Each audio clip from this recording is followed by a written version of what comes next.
All right, so tonight I've got 25 slides and we got roughly 45 minutes, so we're gonna have to be moving. So I'm not gonna spend a lot of time on any one of them. I'm gonna try to go really quick. If we do have questions though, feel free to ask, because I'm trying to help you learn some stuff. So process, preparation, progress, birds, musings, these are just my ideas. All right, so you got some, well, crazy going on. All right, we got some Latin words on there that kind of looks pretty cool, but actually it's just nonsense. Those words mean nothing. Now, lorem ipsum is pain itself. It comes from a longer quote. It says, there's no one who loves pain itself, who seeks after it and wants to have it simply because it is pain. Owning and starting a business can be very painful. There can be many loss of sleepless nights. There can be worries that can affect your family, it can affect yourself personally, it can affect your health, it can affect your church, it can affect everything. So the way you get around that, in my case, is planning. Because if I got a plan and something goes wrong, then I can measure that and I can say, what do I do to fix that? All right? And so about me, I don't like surprises. I really want God to tell me what's going to happen, and I want him to tell me now. But he don't do that. So I just try to pray and let God try to lead me. Sometimes I'm too hard-headed, but anyway. So we're going to talk about different steps in the planning process. Begin with process. So what is it you want to do? What kind of business do you want? Do you want a profession? Do you want a trade? Do you want a retail like Brother, known you my whole life, Brother Schrader? We was talking just right before we started here about he has a retail operation, right? Well, I've owned a pharmacy. Some people maybe have a clinic, a law office, accounting office, computer service, a counseling group. What is it you want to do? All right, once you figure out what makes you tick. In other words, this is something I really enjoy doing. Is it working with my hands? Is it working outside? Is it inside? What is it that really turns you on? Because if you're going to have a business and you're going to be spending a lot of time at this, you better enjoy it. Because if you don't, you're going to burn out. And when you burn out, you're going to end up losing everything because you're not going to be willing to put the time in to make the thing work. You don't want to listen to it another day. You don't want to even hear a customer talk to you. That ain't good. So don't go there. Don't go there. Just because something makes a lot of money don't mean it's right for you. Find out what makes it work. Find out what you like doing. And then start thinking about, okay, this is kind of who I am. Now, out of this stuff of who I am, what is it that I can do with that I can make a successful business out of? And figure out, what areas is that? So I know, I'll back up one. So Brother Bloomer here is an electrician, right? So I guess he enjoys electricity, enjoys doing this. So he went out on his own. He learned a trade, went on his own, started an electrician's company, right? And I assume he's doing well at it. If not, he'll grow. That's the way things go. But find out what you really enjoy doing. Now, where is it that you want to do it? You've already figured out what it is you want to do. Now we're going to figure out, where do I want to do it? Because the world's a big place. Depending on what type of business it is that you've selected you want to do, if it's a retail store, well, you got to have a place for that. So is that going to be in Monroe, West Monroe? Is that going to be in Columbia? Is that going to be in Dallas, New York? Where's it going to be? Is it going to be online? How do you know, where is it that I want to do this? Well, I'm going to do this thing, and this thing requires that if I had people that were going to be my customers, what does the ideal customer look like? Is it something that everybody buys? So is it a restaurant? Everybody buys food. They may go to a grocery store and cook their own, but generally some people are going to eat out. So you can, what does my ideal customer look like? If I have a restaurant, is it a high-end restaurant? Am I a chef? Or am I going to go and I think I've got the best fried catfish recipe in the world, so I'm going to open up a catfish restaurant, right? Well, I ain't going to sell that online because people in New York can't buy my catfish and get it fresh, right? So you got to figure out, where is it? So if you're going to look for your ideal customer, you can get information like demographics and economics. So I go and look at the Chamber of Commerce and U.S. Census, right? So I mentioned on here race. I don't like race, but the problem is you got to consider it because there could be a language barrier. When I'm talking about race, I can be talking about Hispanics. Am I going to be able to have Hispanic customers when I can't speak Spanish? These people, they talk fluently their own language, but they sometimes can't talk English very well. So it's hard for you to understand. Do you have a menu if you got a restaurant? Is it in Spanish? Can they understand? All these things affect the success of your business, and you can get that information from these demographics, from the census, from the Chamber of Commerce. You can find out what the average household income. Is it single family versus multifamily homes? So are they mostly renters or are they mostly own their home?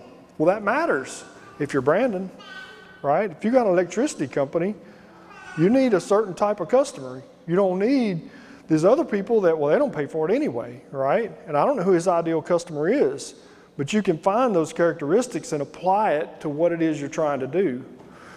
I'm talking about preparation, actually process before you start preparation, but it is kind of preparation because you're going through the process of figuring out how am I going to get this thing going. So market characteristics. Look at your competition. Is it growing or shrinking? Well, right now, with interest rates the way they are, the housing market's not doing all that good, right? So new construction is not booming right now. So if that's what your industry is, if that's what your business is going to be about, then you know that, well, right now may not be the best time to start this because a rising tide floats all ships. But when tide's going out, some of them run aground, right? So it's better to have an ideal situation if you're going to start out. Are the local businesses growing? What about the regionals or nationals? Are they growing? Are they suffering? Who's suffering? Is it the big guys or the little guys? And why are they suffering? Is it the little guys because they can't afford to invest in new equipment because they don't have enough business? Or is it the big guys because the little guys are doing really well and they're going out and taking their business from them because these guys are very poor operators because their employees don't care? Depends on what kind of culture they have as to whether or not their employees are going to care and actually try to grow the business, right? So who's doing the best in this thing you're looking at? The size of the customers, well, I just mentioned that. So price and profitability. If you're going to do this thing, what price point do you have to make money? Well, everybody says, oh, well, just look what your competition charges and charge that. Well, is that a good idea? Can you make money at that? Is your overhead the same as theirs? What about your direct costs? Is it the same? Are you going to be able to make money at that price? Here's your question. You're going to open a retail store. Can you compete with Walmart? They've got self-branded items. They're so big that they have their own generic ibuprofen. Can you buy that cheap and sell that cheap? Depends on what business you're in, right? Sometimes you can. When I was looking at the dumpster business, I looked at my competition, the price they're charging, whew, them big guys, I can make a good living at that. That's why all the little guys are getting into this business, because the big guys don't do very well at it, and the little guys are getting in because if they can find a way to get their customers and charge what they charge, they're going to make good money. Problem is you got other little guys that's willing to do that too, but they're doing it cheaper than that. So now you got to compete with both of them, right? So why is it that someone would pay more to go to a big guy when the little guy will do it for less? Figure that out and take advantage of that. You got to do your market research. You got to make a profit. And when you're looking at profit percent and you're running a business yourself, don't forget to pay yourself. So if you think, okay, I'm going to make $100,000 at this in sales. Well, I got a 30% cost. Well, that's 70. Whew, sweet, right? Well, maybe not. Because if you're going to pay yourself 70, guess what? You're going to pay taxes. How much are you going to take home? About 50. You're going to be able to, well, maybe 55. You make good living at that? Are you willing to do that all day, every day? You want vacation? Are you going to want to have someone else work for you? Are you going to grow? If 100 is all you can make, working every day, all day, how are you ever going to afford to have somebody else work for you? Because what happens is you're making your 55, you're taking that home, you're supporting your family with it, and now you've grown to, I can't do no more. But you got to hire somebody. Where's the money come from? Out of the 55. So you're going to pay them 30? Now how are you going to make it? You just took a $30,000 pay cut. You see what I mean? You got to make a profit. You got to pay yourself and still have profit. If you can't pay yourself and still have profit, then you can grow the profit through cost controls, through raising your price, through finding other clients, making yourself more efficient. Don't forget to pay yourself on this profit. Uh-oh. I hate it when I touch that thing. All right, how do you want to do it? So we talked about what do you want to do. We talked about where do you want to do it. We talked about figuring out about the location that you want to do it. How do I select a location? We talked about pricing at that location. That helps you figure out which location you're going to do it at. Now you got to figure out how you want to do it. You want to buy one, you want to build one. You do both. One or what fits you better. You got the money to buy one? There's a lot of advantage to that. If you find the right business, don't look for one that's failing. Don't be shy. If you've got the money to buy one, don't be shy to go to the guy that's successful and say, you want to sell your business. You don't want to buy the bad guy who's having problems in his business, who can't compete very well, who's got old equipment that's run down and he's spending a bunch of maintenance costs on it because you just inherited the problems and you paid him for it. Why would you do that? Sometimes that's a good idea. Sometimes that guy is just tired of it, ready to get out. He's burnt out because he's had to deal with all these issues, and you're able to invest a little cash, sell off his equipment, get better equipment. Now you're running efficient again and you can go make some money, right? So don't be afraid of the little guy, but you better know why you're buying him. You got to look at your due diligence. If you're going to buy somebody, or if you're going to start one, you got to have an accountant, you got to have legal. The reason is the accountant can look at those books and say, yeah, he's showing 100,000 profit. Wait a minute. Where's the cash? I know he's got cash. What do he do with it? Right? Oh, well, yeah.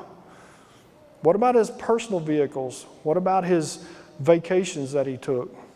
Does all that need to be added back in because he wrote it off as a business expense? Therefore, he's making more than 100? Or is he hiding stuff? Is he not making 100,000? Accountants can figure that out for you. Legal. You got to have legal because they got to figure out what kind of corporation or sole proprietorship or what is it you want to own? How do you want to organize this thing? That's important. Very important. You can start out as a sole proprietor. Nothing wrong with it. Nothing at all.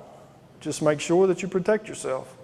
Because the problem with the sole proprietorship is that the type of business you're in lends itself to lawsuits. That'd scare me to death because they will take your house. You'll be on the streets. If you start it with a corporation of some type, whether it's a corp or an S corp or LLC, something, then if you organize your books properly and you run it properly, and that's a big if, but if you do that, then if you were to get sued, they sue the company. And they can take nothing but what the company has. They can't, quote, pierce the corporate veil unless you intermingle your funds. Now, if you're paying your house note, if you're paying your house light bill with it, if you're doing stuff like that, that's not separate. And if that's the case, then when you get sued, they're going to get your financials. They're going to see what that is. And if they can find a way to penetrate that veil, they're going to take your house. So get a lawyer, set it up right, and act right. You won't regret it. If you're going to build anew, again, you're talking about investment level. Typically, it's cheaper to start one on your own than to buy someone. Not always, but sometimes, most of the time. And that depends on, that's no matter what business you're starting in. Because typically, if someone's successful, then they're going to want a premium for it. You're going to buy their assets, and then you're going to pay them goodwill. And goodwill is because I built this business, it's worth more than the French fryer and the equipment that I have in here, right? So preparation. If you're going to build one new, there's things you got to do to prepare for that. What kind of business are you in? If you're in a restaurant, you got to have a certification for safety and food safety. So you got to go take that class. You got to become certified in order for someone has to be employed by that business that has that certification for you to be able to serve the public and make money at it. Now, a church doesn't have to do that. Nonprofit, they don't have to do that. But a for-profit business does. Do you have to have license, other types of licenses? What is it you're going to do? Like Brandon, right? He had to go get his electrician's license, right? You got to have that. If you're going to be an electrician in this state, you do. So is that stuff is preparation. If you're going to do it yourself, start a new one, make sure you have all your stuff in a row. Like with me with dumpsters, you had to go get a CDL for the stuff that I want to do. Some people didn't because they're not doing what I'm doing, but they can't do what I do either. So it gives you a little better edge on the market, right? You're willing to pay the price, reap the rewards for it. Do your due diligence. I'll say it again because it's important. Lord, I got to hurry. All right, so what do you want to do? Where you want to do it?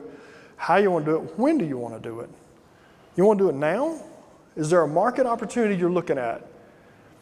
So I looked at irrigation. When I started an irrigation company, the two biggest irrigation companies in town they've both been in it 30 years. They both want to retire or did want to retire. Talked to both of them, both willing to sell. One of them can't sell right now. The other one's willing to sell right now. Talked to him, went on through it, and there was an opportunity. Do you buy this now? I want to do it right now because there's a market opportunity, right? Went through the exercise, come up to about April, May, I think it was.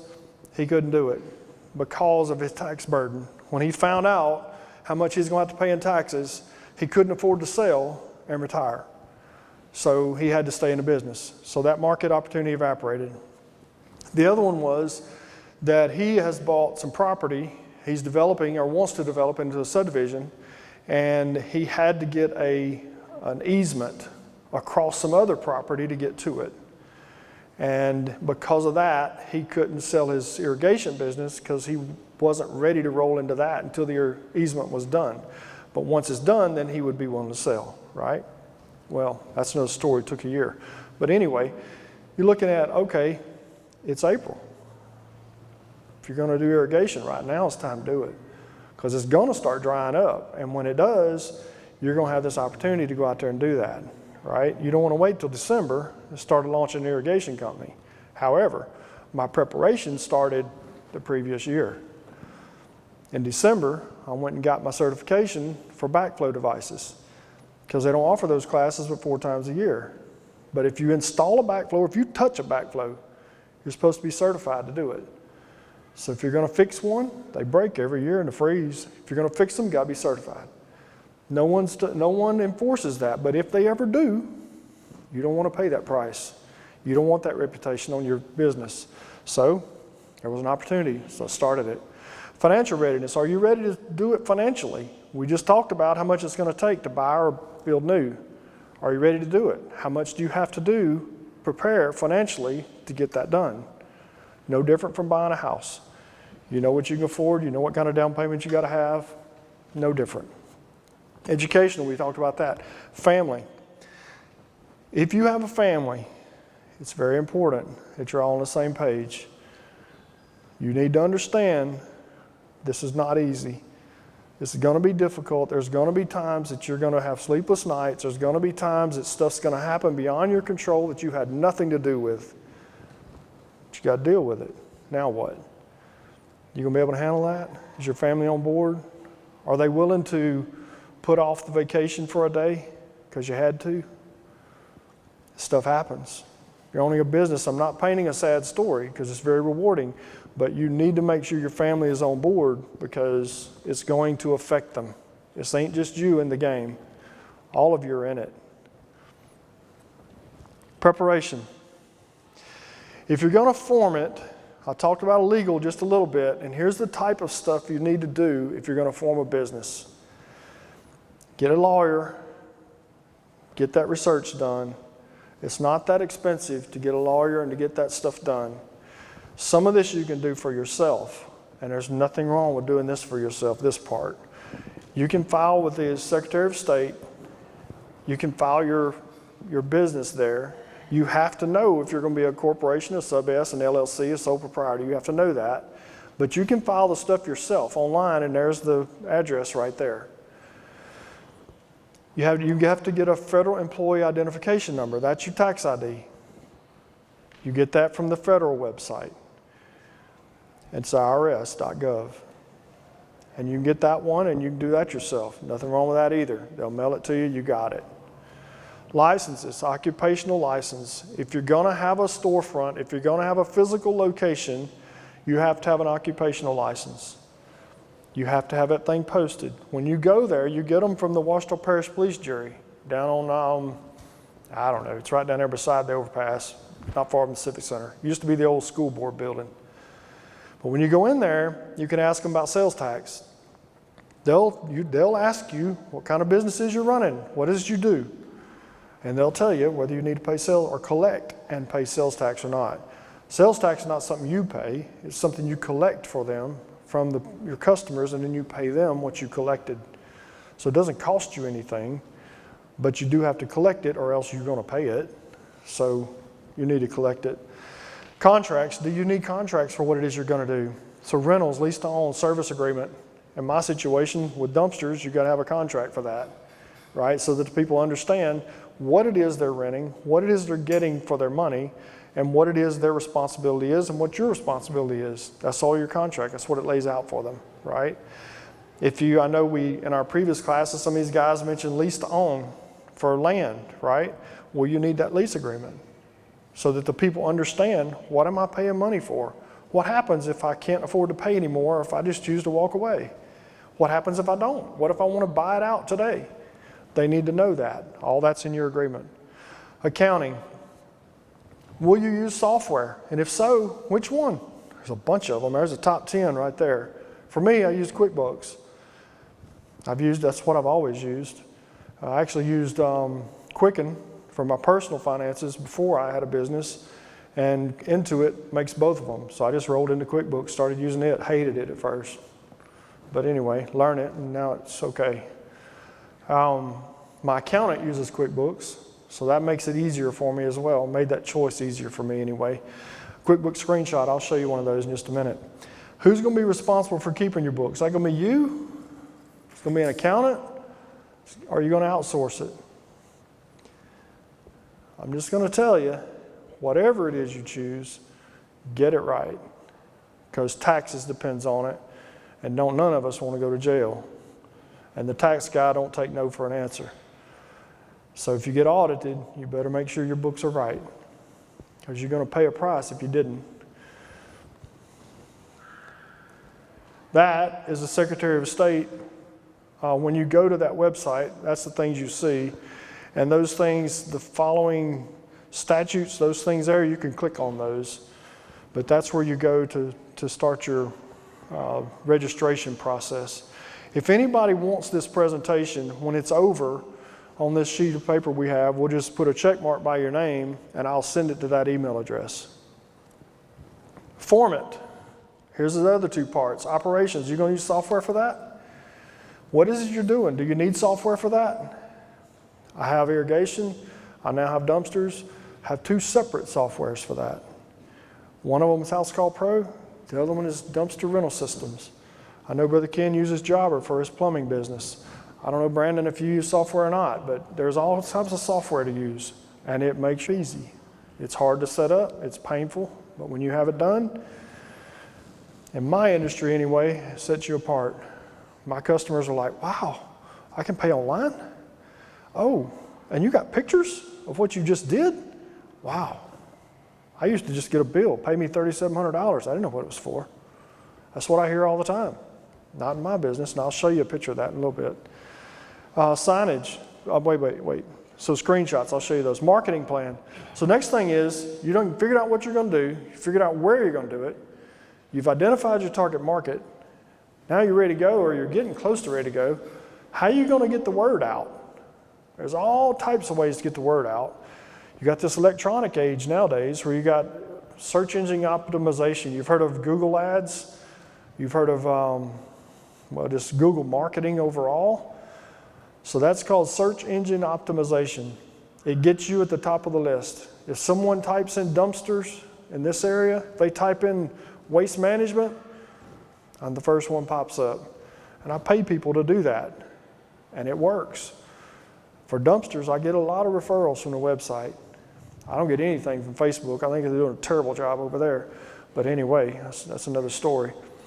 But Facebook, Instagram, what used to be, well, it's X now, and then TikTok, you have a way to market on all those. That's where eyeballs are. Marketing's about eyeballs. Where do you find them? How do you make them understand your message and get them to want to call you? How do you identify with your customer? Electronic is part of us now. You're going to have to face it one way or the other. It will help you. You may spend some money for it. Sometimes it's a great deal of money. I mean, for one of these, for dumpsters, I'm spending $1,800 a month just for that. Sometimes I wonder if it's worth it, but actually it is. I know it is. Some months are better than others. Signage, so vehicle, location, yard signs, employee wear, nonprofit. All that self-explanatory, but some of it works better than others. In the irrigation and the dumpster business, yard signs work really well. I don't even do yard signs. I ain't had time for it yet. But every one of my dumpsters are out. So I don't know what I'd do with more customers right now. But yard signs is a good way to reach people. It's cheap. You can go stick them in the ground on the right of way. They'll stay there till somebody takes them down, right? But they're a good way to get business. Nonprofit, I mentioned that because I had this call for irrigation, and I went out there and met the man at Chenault Park. It's the Northeast Louisiana Soccer Association. It's for kids. And there's about 1,000 kids play soccer out there on Saturdays during the season. I had no idea it existed. Man's got this big irrigation company, and he's the president of this association, and he makes zero money, makes zero salary for it. It's all just volunteer. I told him, I said, look, I'll fix this for cost. Whatever it costs me, that's what I'll charge you. Just help the kids out. He says, tell you what, you got irrigation and you got dumpsters, I'll give you 2 signs out here. I'll have them funded and put them up for you. Big signs, right? We ain't got them up yet because I ain't got him my stuff, my logos and all, but he's going to put them up for free. But it's saving him money. It's not costing me anything but my time. And he gets some benefit out of it, right? And it's a nonprofit. So a lot of parents are going to be out there. Collateral, leave behind cups, pens, business cards, t-shirts, that sort of stuff. I'm sure you've seen me walk around with this orange tumbler, right? So I ordered those off of Amazon, and I had my logo created by someone else, and I had that logo printed on stickers and stick it on that cup. Hand those things out. They're about, I think I've got like $8 in them. But when I give that to a potential client, not a homeowner, but a business, the business decision maker gets one of those, and it's with him all the time. So guess what happens when his dumpster company doesn't come pick their stuff up? Or if he's having trouble because he's got trash all over the place out there because they hadn't picked it up in a while, and he can't get these people on the phone, guess what happens? My phone number's on there, so they call me. Those things work. Personal contacts, who do you know? Do they need your stuff? Do they own a business? Who do you know? How can they help you? Most of your friends will be happy to help you. They just don't know, and they don't want to come ask you. They don't want to, make it seem like you're not doing well. Community events. You need to sponsor some of those if you can. All right, so this is an example of software, and I brought it up here because I wanted to make sure that you guys, holy mackerel, I got to hurry. All right, so this first one, this lady here, I use this software for my dumpsters. This lady, I did this job on May the 21st. She owes me $3,300, and I'm about to take her to court. In fact, we filed the papers yesterday because she refused to pay. Oh, I went out there. Oh, yeah, no problem. Yeah, I'm going to pay you. Yeah. Come on, just print. They were tearing down a building. So I stayed with them all day. I had 2 dumpsters sitting there, and while I was gone dumping one, they'd fill the other one up. Bring this one back, dump it, pick the other one up. Did that all day, right? So back and forth. told her, whatever the tonnage is, you're going to pay for that. Yep, no problem. Well, guess what? I've got it all documented. When it was, how much tonnage was for each dumpster, everything is on there, right? So when I contacted my lawyer and asked him about these, he said, well, show me what you got. I showed him my invoice. I showed him all the tonnage. Everything is on there, dump receipts, everything. He's like, oh yeah, this is no problem. It's slam dunk. Judge going to love this. So you'll get your lawyer fees and everything out of this. But what if you didn't have software? Did you keep good records? Because you can. You absolutely can. You can have all that. But you better keep good records. This is my irrigation software, right? So that's the first look at a job. Then you got the line items. You got every individual thing that we did. So the service call, the time in addition to the first hour. At the bottom, you see the lateral line brake repair. There was 2 of those. Then there's pictures of it. There's the before and after. You got documentation of everything. Due diligence, pay attention. I told you pay attention, you got to be good. But if you keep all that stuff, you're good. And what happens is when I send that invoice, I attach these pictures to it. So when they get the invoice on their phone or in their email, the pictures are attached and they click on it and say, oh, that's what was wrong. I've had people comment, because it also asks them for a review for the website. And I've had them comment, man, these guys are the most professional we ever had. We even got pictures on our invoice, right? Because people in this market don't do that. Neither one of these guys use software, neither of them. Launch it. Now we're ready to launch it. What's your launch plan?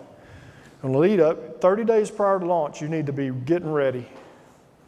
Then 1 to 2 weeks out, you ought to feel antsy because you got to make sure everything's done. You're checking it and rechecking it and making sure your lists are right and all that stuff. Then when you launch it, the first month, lead foot, pedal to the metal, no sleep. When I say no sleep, that's because you're trying to think of everything that you're trying not to miss anything.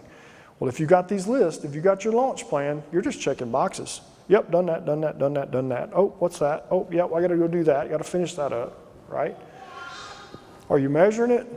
First 30 days, you're measuring it? Because your plan should show exactly what you should have done for that 30 days. It should have showed exactly who you should have talked to, how many they had. You should have known exactly what was going to happen. I talked about, is your family in it? I talked about you don't have to lose sleep. It can be a rewarding experience. If you got a plan, you know what you're doing, you know what you're going to do, what you're supposed to do, then you're just measuring your plan. Then you just go back and change your plan. Oh, well, that didn't work. Them yard signs, that didn't work at all. But this stuff over here, that worked. I need to do more of that Facebook stuff, right? It's all in your plan. All right, now we're going to progress. We've already launched it. There's your plans. First week, first month, first quarter, first year. First month, are you meeting your goals? Sales, expenses, profitability. If not, why not? If you are, what's working so well? Why is it working well? Can I do some more of that? Especially after you get to a month and a quarter. After the first week, you're just saying, yeah, I got some customers. First month, you're like, yeah, I got several of them customers. I got some that didn't like it. Why not? Then you got your first quarter, first year. If it's going well after a year, then you've been through this process multiple times. You've already checked your list. You've already modified your plan. You've focused on the stuff that worked. You've thrown out that didn't. And after a year, you should be humming along pretty good. You should have learned a lot, and you should be doing more of the stuff that worked. And so now, where to from here? If it's not working well, why not? Was my plan a complete failure? Why was my plan a failure? Did I not do my diligence properly? Did I not focus on the right demographic? Did I not have the right product? Am I not satisfying the customers for some reason? Do I not know enough about my industry? Do I not know how to work on trucks, Tony? I mean, that's stupid, right? You know how to do that. But what is it that I missed? Was there not enough trucks to work on? Was it that I should have been in, I don't know, different type of vehicle? I don't know. But whatever it is, you're measuring that. And how is it, I need to do more of that, and I am. So now my business is focused. After the first year, I'm getting lined out in exactly the path I should be on. And now you're going to figure out, how do I do more of that? And if that worked, can I expand on it? So you're already in the customer's pocket for one thing. Is there something else that they're spending money on that you could be doing that fits in your business? Example, so I do roll-off dumpsters, right? One of my customers is a company, and they've got eight of my dumpsters on site. They had 7, put the 8th one there because, well, actually at that time they had 5, and I put another one there because they got a metal bin there. And the guy says, hey, can you haul metal for us too? We don't like the guy that we currently have.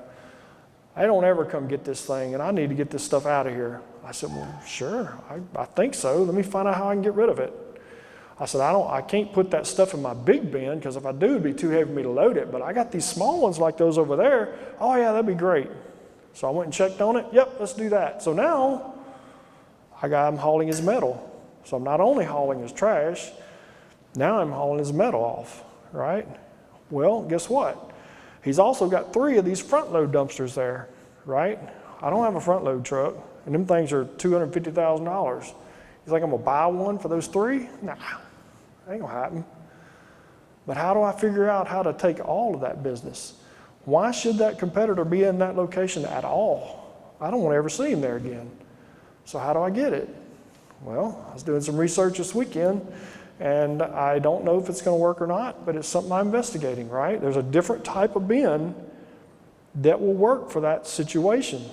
Has a lid on it, so you can throw just household, your kitchen trash, whatever in there. Got a lid on it so the animals can't get to it.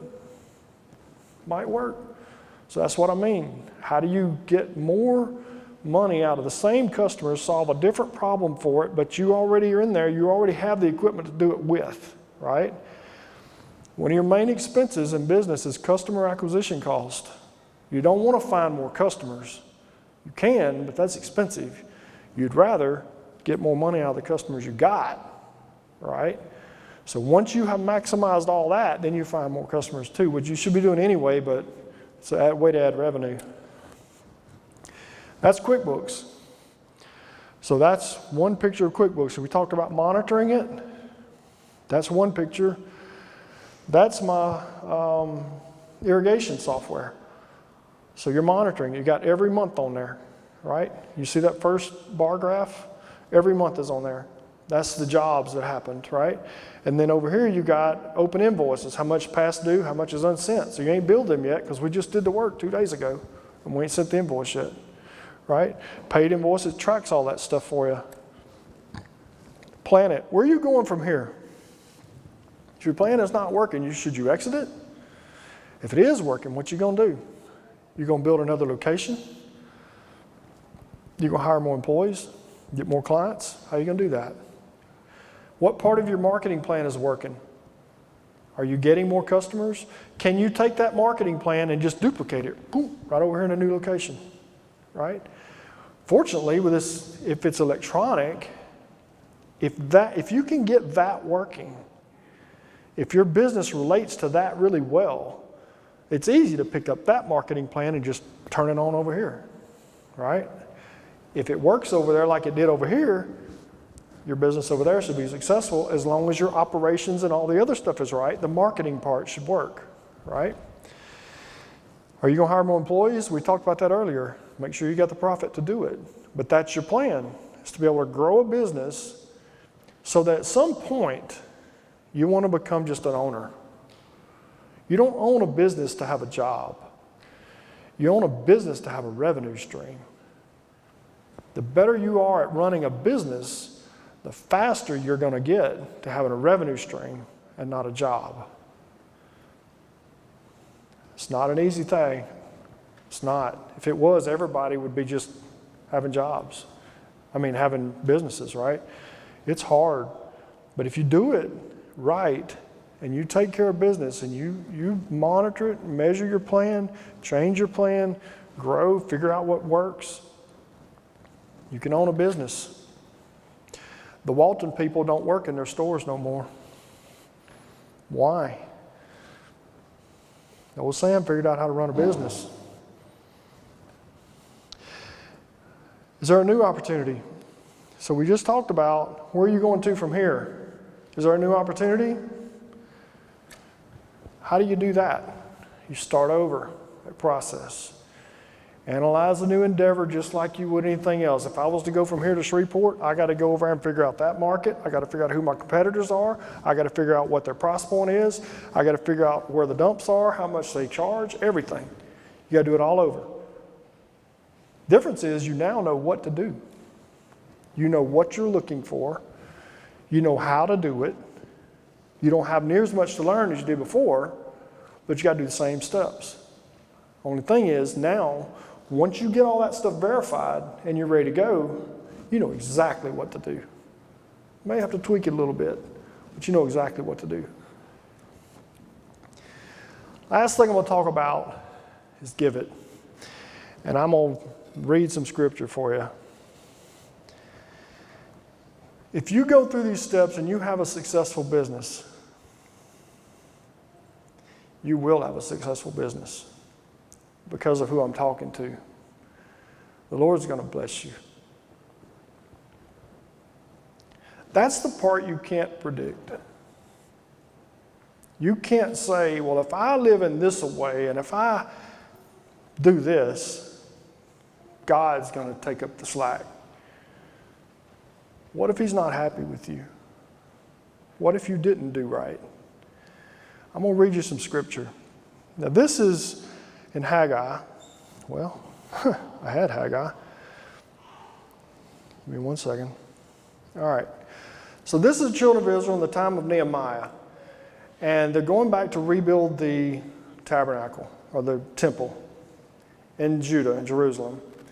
And the children of Israel have been gone from their homeland for a while, about 70 years, something close to that. And they've come through the Babylonians took them off. The Babylonians were taken over by the Syrians. And now, and they're living still over there. And they've been through several kings. And this last one, Ahasuerus, they were rebuilding this wall. And he says, hey, why should we, that some of the people that didn't like the Jews came to him and says, why should you let this go on? These people have a history of going back and building up and then rebelling against whoever was king over them at the time. And he says, all right, hold on, we need to check this out. So he stopped all the building process, right? Well, then he figured out that, no, there was a decree made that this was going to happen. He talked to Darius, and Darius says, yep, this is okay. We're going to let them go do it. So that's what's going on here. Now, these people were living in Babylon, but when they came out of their homeland, they had their own houses, but they've got it pretty good where they're living now. So in the second year of Darius the king, in the 6th month, and the first day of the month, came the word of the Lord by Haggai the prophet unto Zerubbabel, the son of Shealtiel, governor of Judah, and to Joshua, the son of Josedech, the high priest, saying, Thus speaketh the Lord of hosts, saying, This people say, the time has not come, the time that the Lord's house should be built. So the people are saying, it ain't any time yet for us to do that. Then came the word of the Lord by Haggai the prophet, saying, Is it time for you, O ye, to dwell in your sealed houses, and this house lie waste? Now therefore, thus saith the Lord of hosts, consider your ways. So they lived in ceilinged houses. That's pretty nice places to live. But yet they're saying, it ain't quite time for us to do that. He says, you have sown much and bring in little. You eat, but you have not enough. You drink, but you're not filled with drink. You clothe you, but there is none warm. And he that earneth wages to put it in a bag with holes. Sounds like they weren't satisfied. Sounds like they were always chasing to get more for themselves. Thus saith the Lord of hosts, consider your ways. Go up to the mountain and bring wood and build the house. And I will take pleasure in it, and I will be glorified, saith the Lord. Ye looked for much, and lo, it came to little. And when you brought it home, I did blow upon it. Why? Saith the Lord of hosts. Because of mine house that is waste, and ye run every man unto his own house. Therefore the heaven over you is stayed from dew, and the earth is stayed from her fruit. And I called for a drought upon the land, and upon the mountains, and upon the corn, and upon the new wine, and upon the oil, and upon that which the ground bringeth forth, and upon men, and upon cattle, and upon all the labor of the hands. Then Zerubbabel the son of Shealtiel and Joshua the son of Josedek the high priest, with all the remnant of the people, obeyed the voice of the Lord their God, and the words of Haggai the prophet, as the Lord their God had sent him, and the people did fear before the Lord. Then spake Haggai, the Lord's messenger, in the Lord's message unto the people, saying, I am with you, saith the Lord. And the Lord stirred up the spirit of Zerubbabel the son of Shealtiel, governor of Judah, and the spirit of Joshua the son of Josedek the high priest, and the spirit of all the remnant of the people. And they came and did the work in the house of the Lord, of the Lord of hosts their God, in the 24th day of the 6th month, in the 2nd year of Darius the king. In the 7th month, in the 21st day, so roughly 6 weeks later, 20th day of the month, came the word of the Lord by the prophet Haggai, saying, Speak now to Zerubbabel the son of Shealtiel, governor of Judah, and to Joshua the son of Josedek the high priest. Stop it. And to the residue of the people, saying, Who is left among you that saw this house in her first glory? And how do you see it now? Is it not in your eyes in comparison of it as nothing? Yet now be strong, O Zerubbabel, saith the Lord, and be strong, O Joshua, son of Josedek, the high priest, and be strong, all ye people of the land, saith the Lord, and work. For I am with you, saith the Lord of hosts, according to the word that I covenanted with you when you came out of Egypt, so my spirit remaineth among you. Fear ye not. For thus saith the Lord of hosts, yet once it is a little while, and I will shake the heavens, and the earth, and the sea, and the dry ground, and I will shake all nations, and the desire of all nations shall come, and I will fill this house with glory, saith the Lord of hosts. The silver is mine, the gold is mine, saith the Lord of hosts. The glory of this latter house shall be greater than of the former, saith the Lord of hosts, and in this place will I give peace, saith the Lord of hosts. What that's saying is, when you were brought out of your land, you were serving all these other gods. I was very displeased with you. I brought you in this land of Babylon, and in this land you have prospered. I've shown you favor, and now it's time to go back and build my house. And because you were having all of this prosperity in this land, you were working hard, you weren't getting anything. What wages you did bring home was with pockets with holes. Because I shut up the heaven from the dew.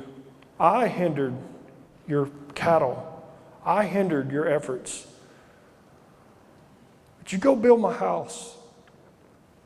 You take care of what's mine, and I'm going to bless you. And I'm going to show you peace.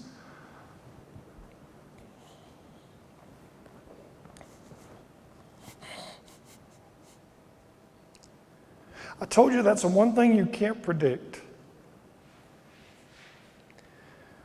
What you can predict is the black and white that's in that word.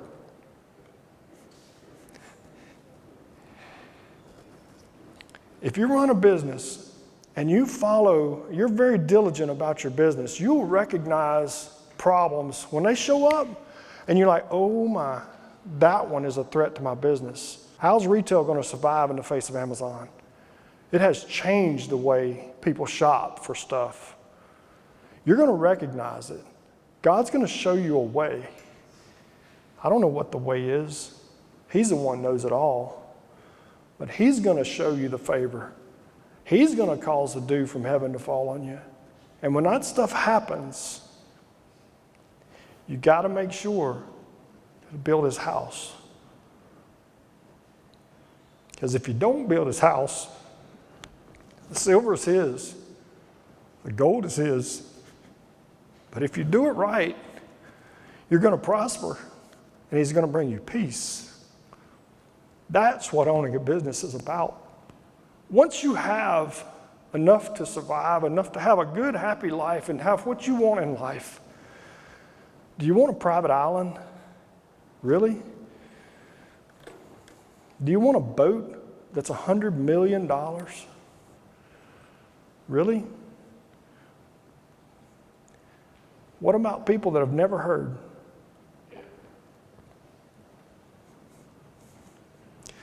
I heard a man, it's pastor's bishop, make a statement one time, and I've never been able to forget it. He was at a men's conference, and he made this statement about the crushing weight of eternity.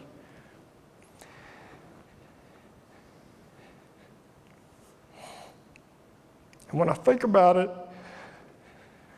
and the people that have never had the opportunity to know God and really know Him, there's a lot of messages out there that will lead people's conscience to be satisfied, but it doesn't lead them to walk with God. And the walk where you communicate with Him and He communicates with you, and you have this relationship with God. How do you own a private island?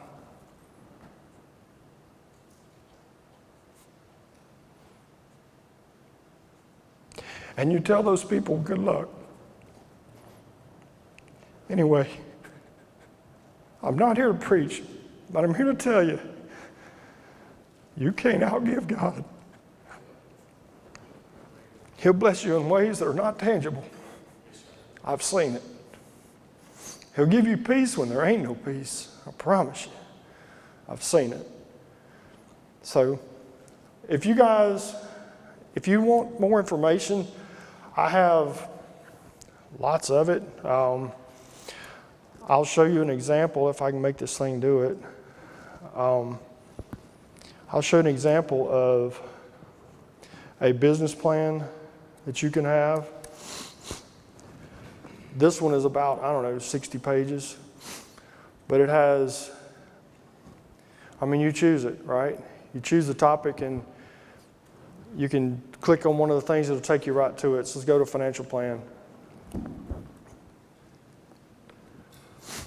Takes you right to it, right? You walk into a bank with something like that, they've never seen nothing like that. Where did I get those numbers?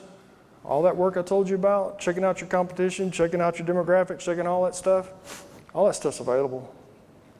You can put all that together. It's not that hard. Oh, but you got an MBA. Believe me, MBA had nothing to do with this. What they taught me there doesn't even relate to this stuff. You just got to know how much you're going to spend, how much you're going to make, how much you're going to sell, how you're going to sell it. You can do all that stuff. But if y'all need any of that, I bought that thing. It's a template that I bought 15 years ago. It's available. I can send it to you, show you how to get it, whatever. But do your homework.